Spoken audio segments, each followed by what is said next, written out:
Morning. Wherever you are, wherever you've come from today, whatever your spiritual beliefs, however old you are now part of this congregation and you are welcome. My name is Lois Wood. My pronouns are she, her, and I'm happy to be here with the fabulous Reverend Tom. A couple of, we gratefully acknowledge the Patuxet Wampanoag people on whose ancestral lands we gather today.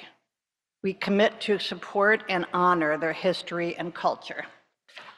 After the service, through this door over here, we have a fabulous coffee hour where many volunteers have made lots of yummy food and coffee, and you will meet whoever you want to meet. And if you are kind of new here, you might want to have a red cup, and you will be swarmed by people who want to meet you and talk to you and welcome you to the church. We have just a couple of announcements. Where'd that go? People who are up in this pulpit are called worship associates, and there's a team of us, but we could always use more. So there is a worship associate training after church next week. We'll meet for about an hour, and even if you are already a worship associate, it's good to maybe learn about some new procedures they've come up with. Please let Cindy Ladd Fiorini or Michael Gardner, way at the back, know if you're interested in becoming a worship associate. Also, we have an announcement from Jim Hamilton.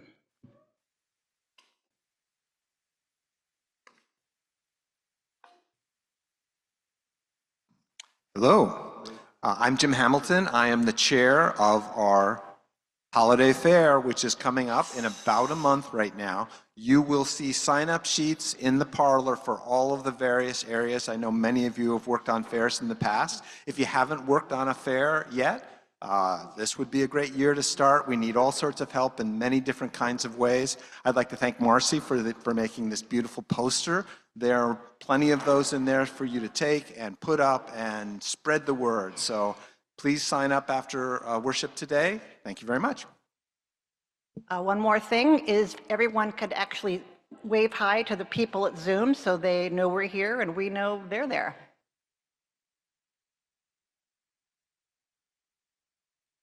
Okay.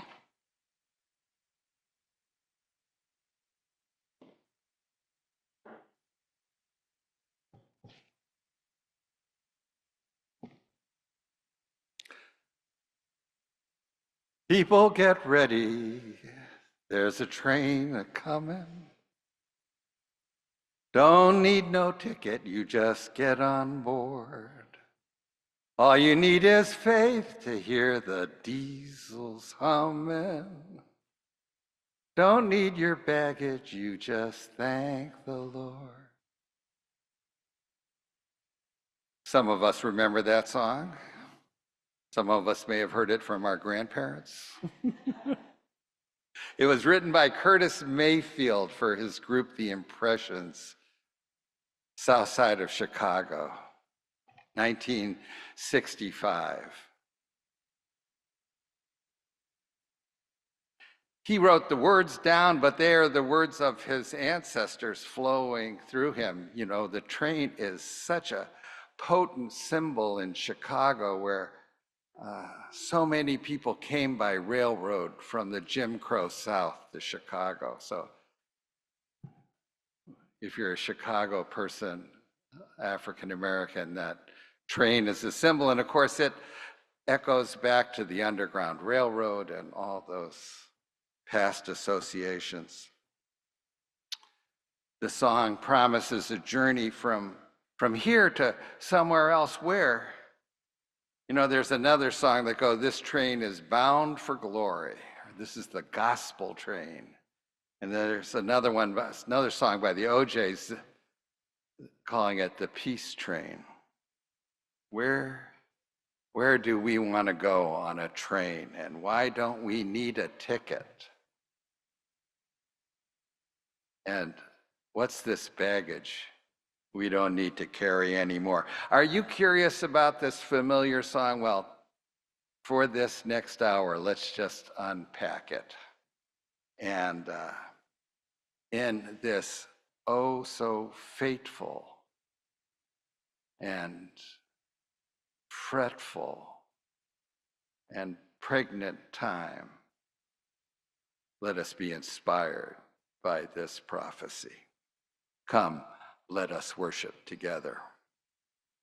Our opening hymn this morning is actually on this little green sheet, and it's going to be on your screen. And the soul singers are gathering as we speak. Go gather.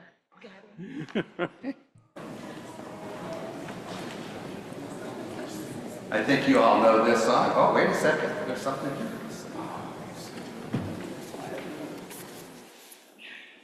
Would you all repeat after me? Ain't gonna let nobody turn me round. Ain't gonna let nobody turn me round. That's good. I hear you singing that. Why don't we all rise as we're in the spirit and able to? Ain't gonna let nobody turn me round. Turn me round. Turn me round. Ain't gonna let nobody turn me round. Keep on walking. Keep on walking. Walking in freedom. Ain't gonna let nobody turn me round. Turn me round. Turn me round. Ain't gonna let nobody turn me round. Keep on walking. Keep on talking. Running to freedom. Ain't gonna let nobody turn me round. Turn me round. Turn me round. Ain't gonna let nobody turn me round. Keep on walking. Keep on talking. Running to freedom. Ain't gonna let justice turn me round. Turn me round. Turn me round. Ain't gonna let justice turn me round. Keep on walking. Keep on talking. Running to freedom. Ain't gonna let nobody turn me round. Turn me round. Turn me round. Ain't gonna let nobody turn me round. Keep on walking. Keep on talking. Running to freedom.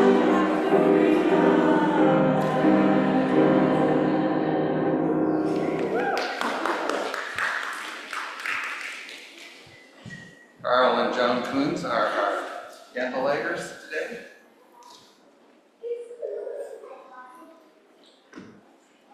As they make their way through the track.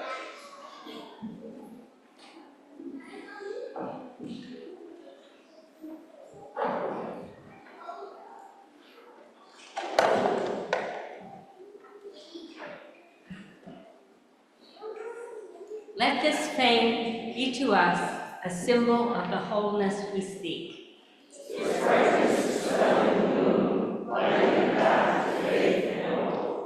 Its glow reminding us of the sacred bonds that link us all to all living things.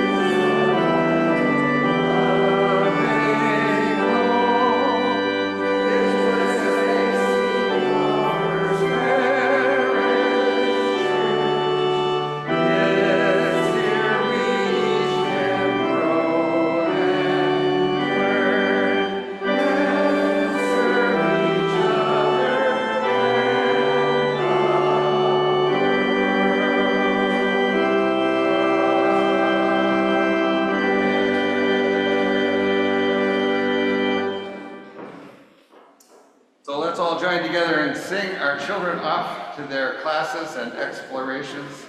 You know the song, This Little Light of Mine.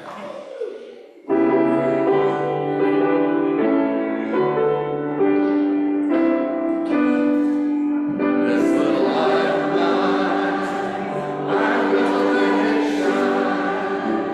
This little light of mine, I'm gonna let it shine. This little light of mine, I'm gonna let it shine, let it shine, let it shine, let it shine. Everywhere I go, I'm gonna let it shine. Everywhere I go, I'm gonna let it shine.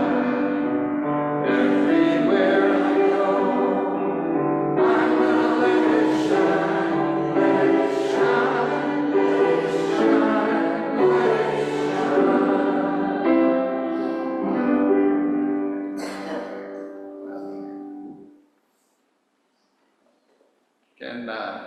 Do we have joys and concerns? Anybody? Yeah, one.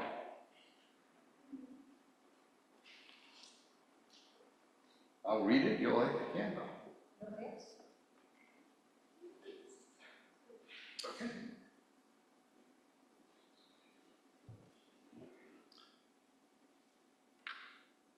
This is a sorrow to share. From Bob Priest. May Jack and Lucy thrive after some challenging health concerns.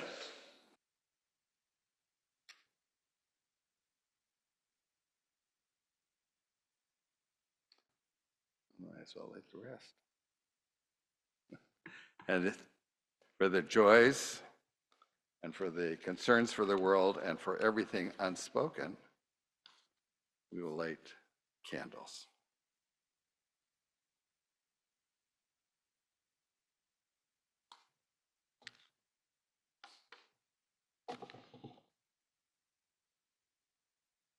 For my meditation today, I have turned to the spiritual tradition of the Roman Catholics, especially the prayer of St. Francis of Assisi, who I think every prayer is the statement of our best intentions, our highest hopes, our deepest confessions. And we bear witness to each other as we pray together. Make us an instrument of your peace. And where there is hatred, let us sow love. And where there is injury, pardon. And where there is doubt, faith. And where there is despair, hope. And where there is darkness, light. And where there is sadness, joy. Grant that we may not so much seek to be consoled as to console, to be understood as to understand, to be loved as to love. For it is in giving that we receive, and it is in pardoning that we are pardoned, and it is in risking all that we are now that we gain a larger life with all. Amen.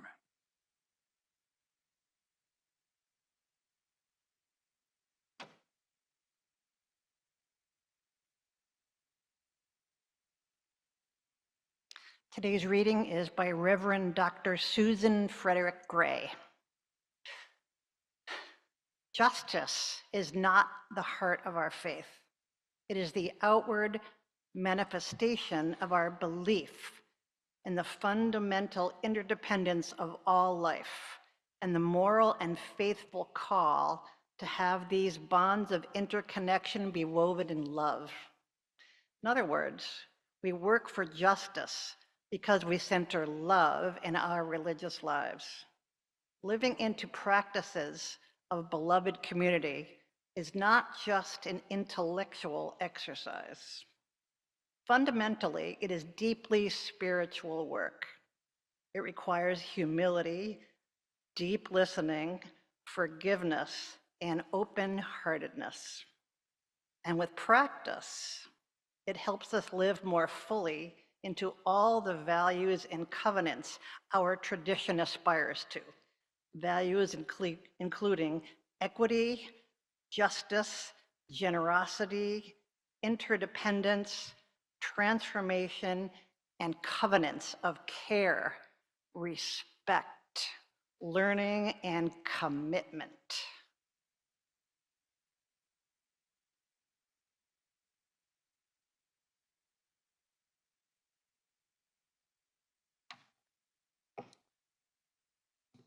And now for the work of the church.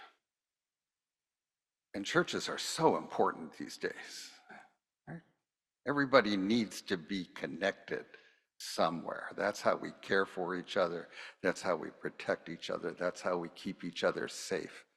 Everybody needs to be connected. So get out to your neighbors and say, if you're not connected to some larger network, don't sit out here alone.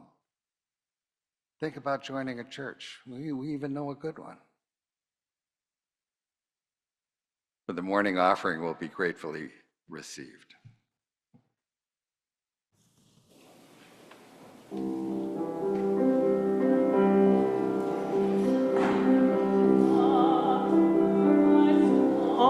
Keep your chin up high and don't be afraid of the dark.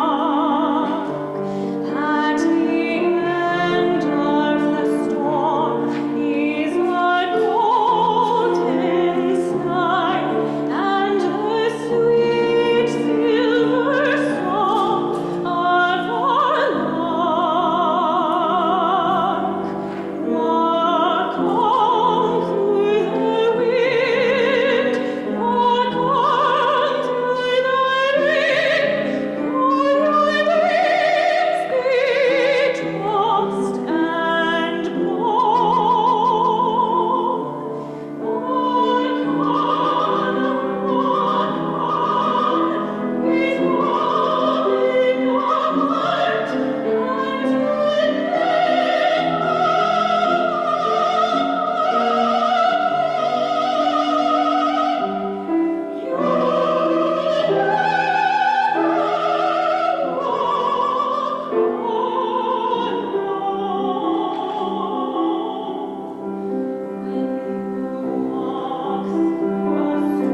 you, Sophie.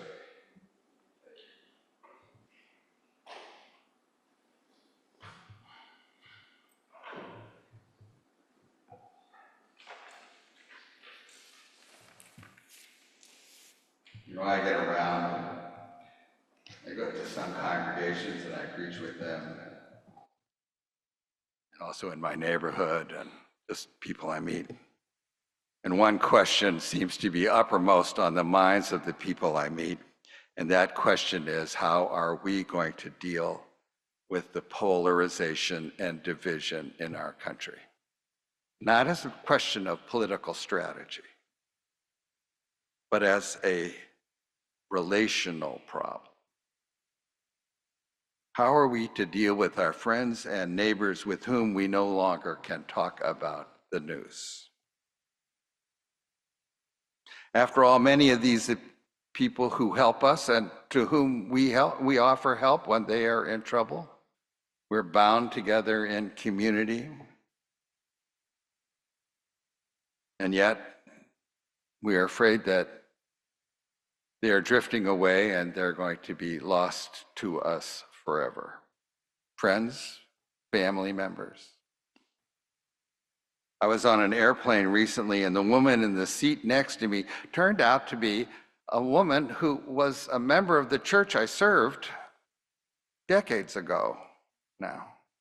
And I remember her sitting with two little toddler boys crawling around in the front pews, and now they're young adults, and one of her sons is now a very angry young man, seeming to drift down a path of radicalization. And she wonders, what can she do to bring him back? What's going on?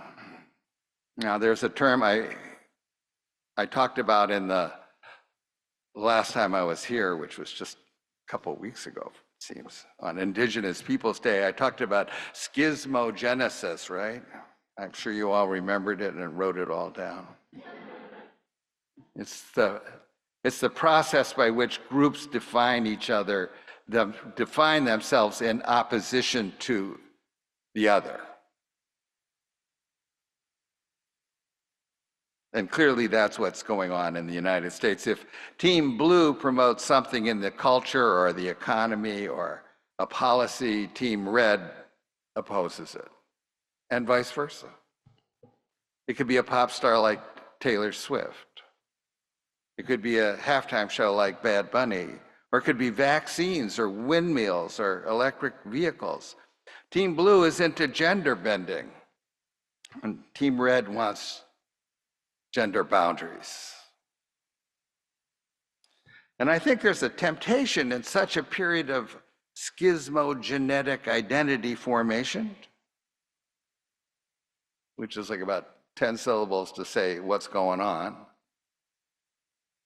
There's a temptation in such a period of what's going on to want to bridge the gaps, reach across the aisle, blur the differences and try to find some common ground. And it's usually ineffective because the impulse to divide is right now much stronger than the impulse to unite.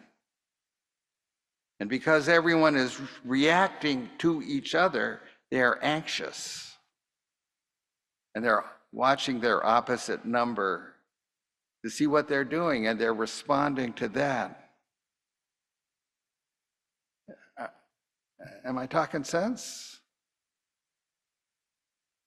We're in a period of great social conflict that shows up in this polarization and tribalism, this us against them. And yes, there are deep political, economic, social, global, climate forces at work that are the basis of all of that. And this is a perilous moment on the clock of the world. But I'm not really addressing all of that. But how it shows up for us is it seems that people who seem to be good people, people who we want to help and help us, people in our family and our neighborhood seem to be drifting away, and we are afraid that they are turning up on the other team, and we fear losing them forever. and it's painful.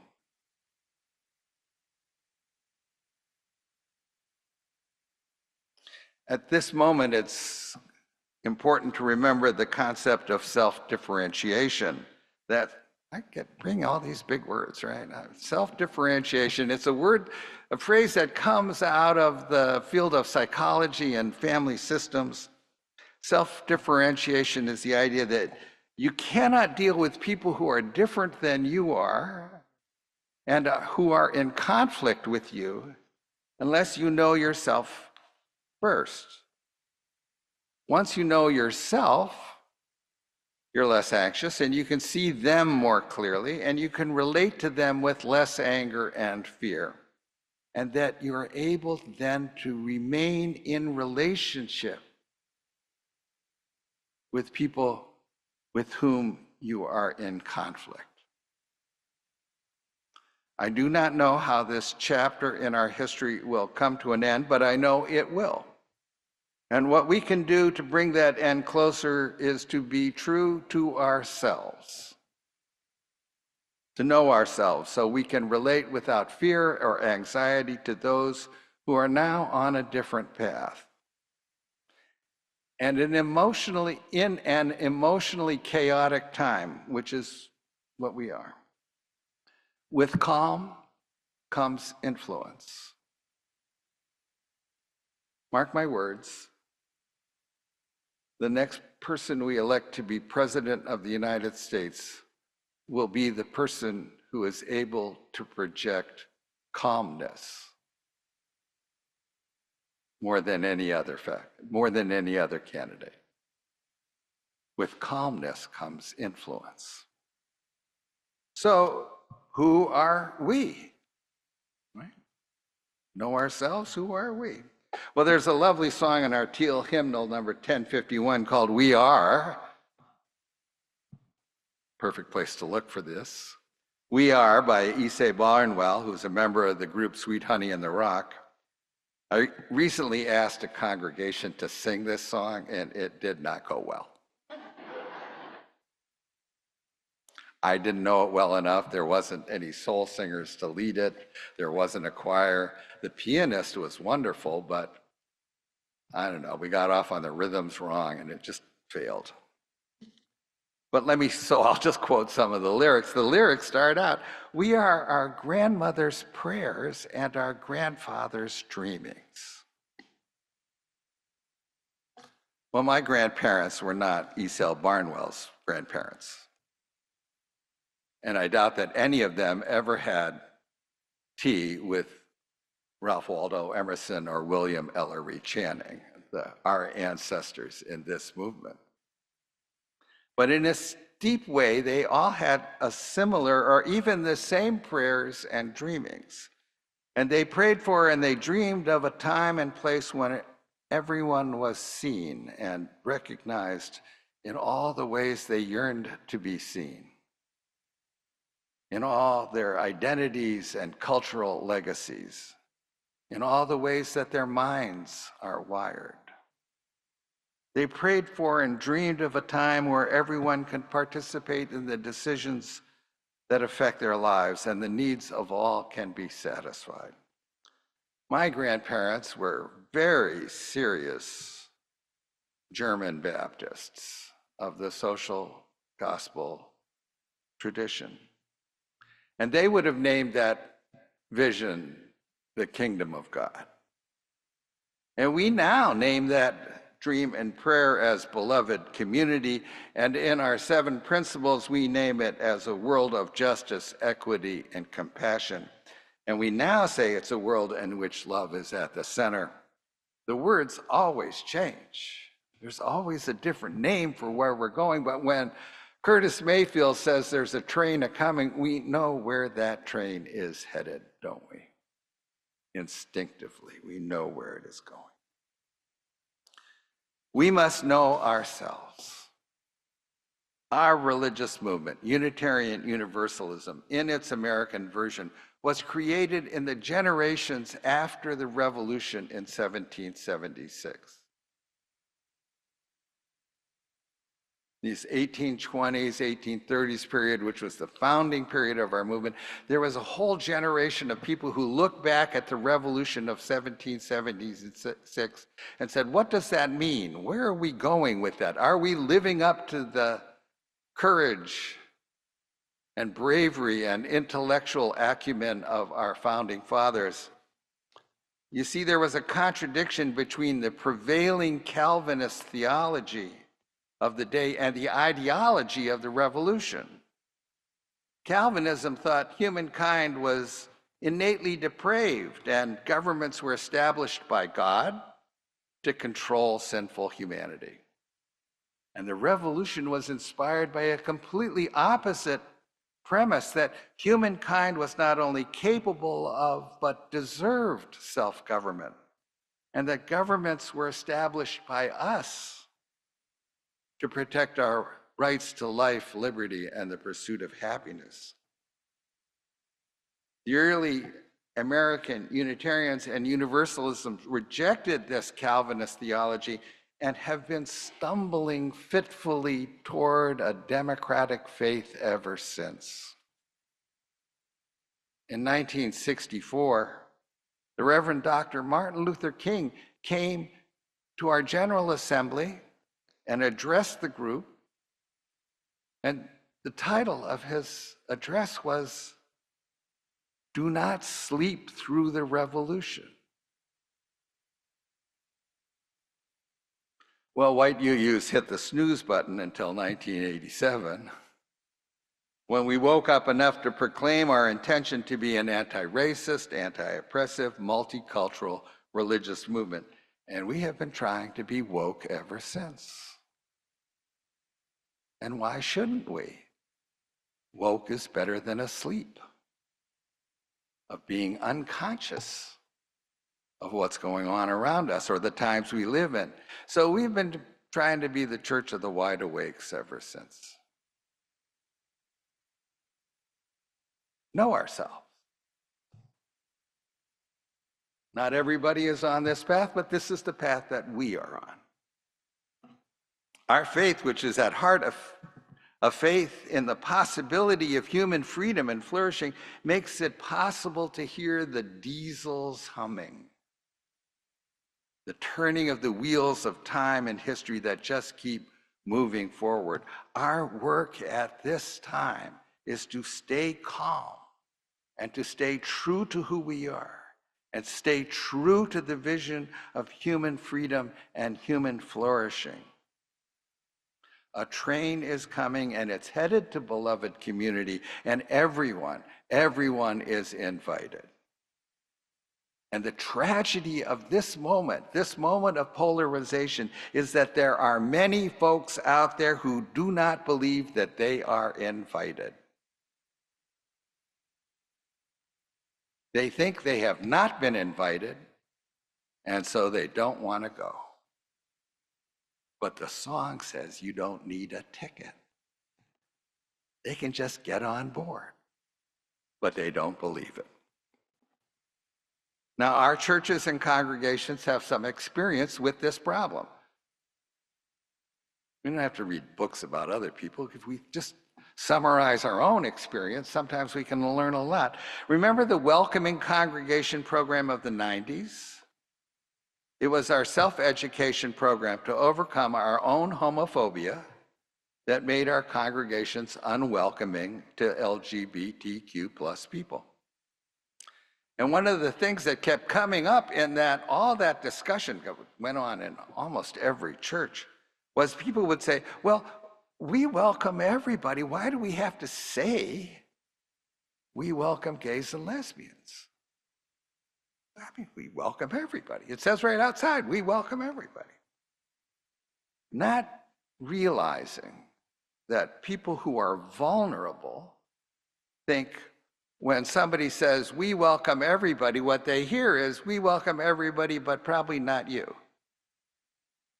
Probably not me if you knew what I was really like. It's like when you pass an evangelical church and it says, we welcome everybody outside, you go, yeah, they don't mean people who think like I do, right? This is my analogy toward this. You get invited to what you think is going to be a backyard cookout. And you go there, and it's really not a backyard cookout, it's a garden party. Little fingers in the air, everybody's wearing pressed linen, you know. And you're feeling really underdressed. And you're wondering whether you should just slink out and go home. And the hostess or the hostess comes to you and says, "Oh, I am so glad you came. And by the way, I love your flip-flops." She welcomed you in the place that you felt vulnerable. And that makes all the difference in the world. In the welcoming congregation process, we learned that you have to welcome people precisely where they feel most vulnerable. If you want to welcome LGBTQ people, you need to make that welcome explicit. You need to fly the rainbow flag. You need to put up a rainbow sticker. You need to paint your front steps in rainbow colors.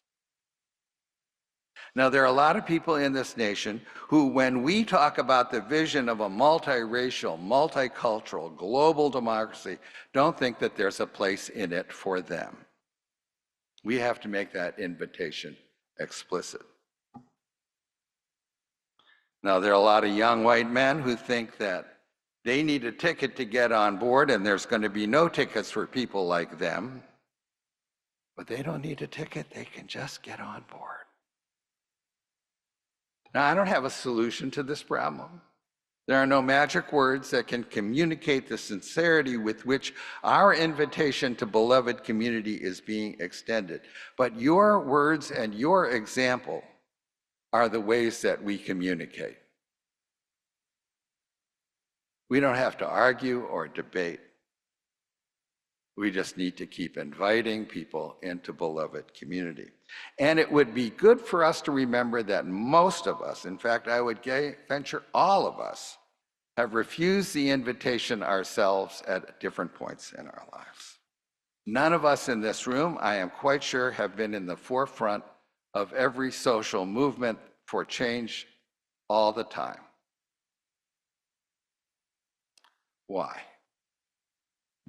Because the world changes faster than we do. It's the most important thing I know. The world changes faster than we are able to change ourselves. So we are always struggling to keep up.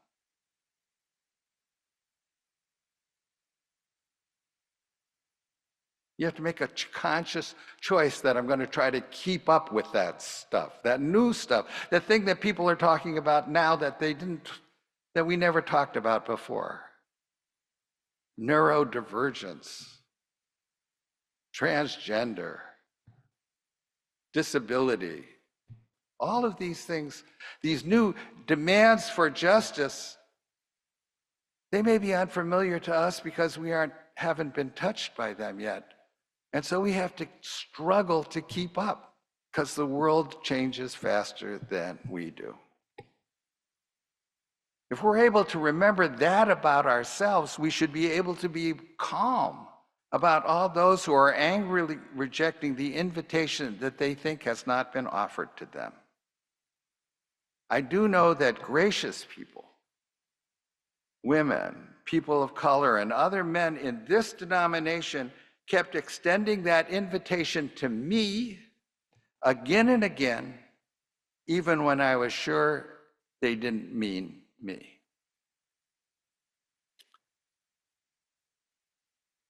When I went through seminary, we were in a period of time where it was just everybody talked about it and go, I don't know. I don't think there's really a future for a straight white guy in our ministry. Oh no. They're not being invited. I worried about that. But people kept extending the invitation to me. They gave me the benefit of the doubt until I could give them the benefit of my doubt. The ticket is not the only obstacle. the young white man who's been introduced to the information, the disturbing information, that he carries a lot of privileges in comparison to others, that he's been playing the game of life on the easy setting, may think that's why he won't be given a ticket. But actually, he doesn't want to get on board if he can't bring his privileges with him. His privileges are his baggage, but he doesn't need them where we're going.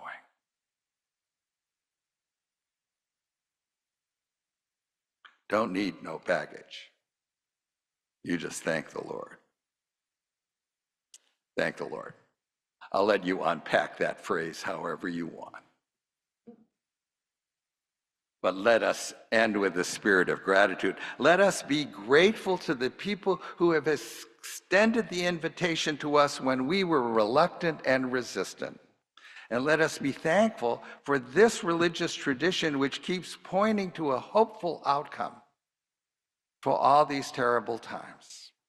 And let us be thankful for our ancestors, both in this faith and in our own families and communities, whose dreams and prayers we get to carry.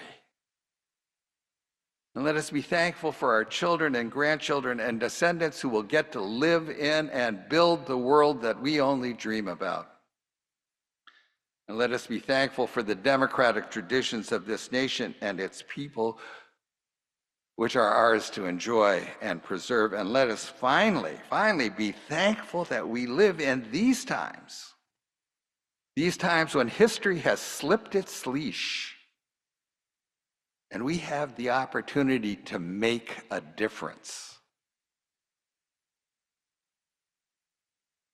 to bring about a world made fair and all her people one. Let each one of us do what we can by our words and our examples to extend the invitation to beloved community to everyone who thinks they have not been invited. Yes, we mean you. I love your flip-flops. There's lots of room for white straight guys too in the community we're building. They don't need a ticket. They don't need their baggage of their privileges where we are going.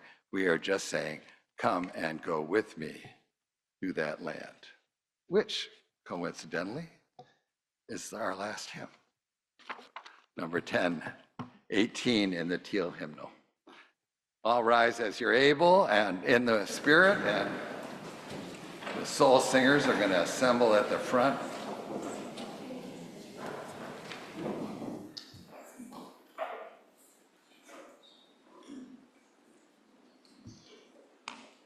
This time we can clap our hands. You can just look at the thing. You don't have to look in your book. I tell you, everybody is so, you gotta look up, look at the words, sing out, look at your friends and neighbors as you're singing, because you know what? We're all in this together. You know, when somebody once said, I mean, this is one second, one more thing.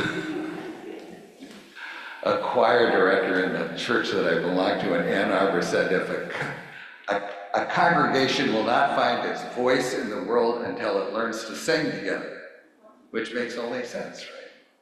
You find your voice by singing. So, come and go with me to that land.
always the same.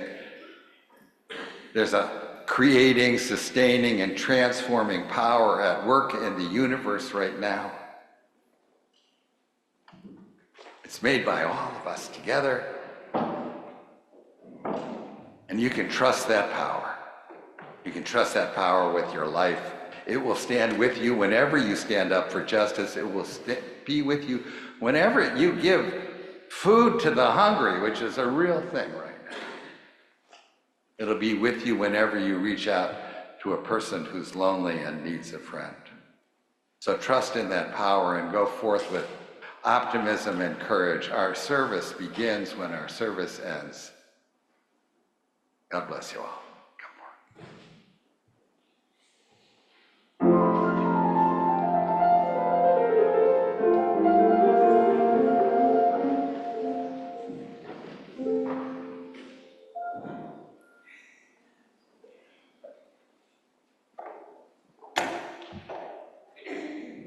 We extinguish this flame of the light of truth, the warmth of community, or the fire of commitment.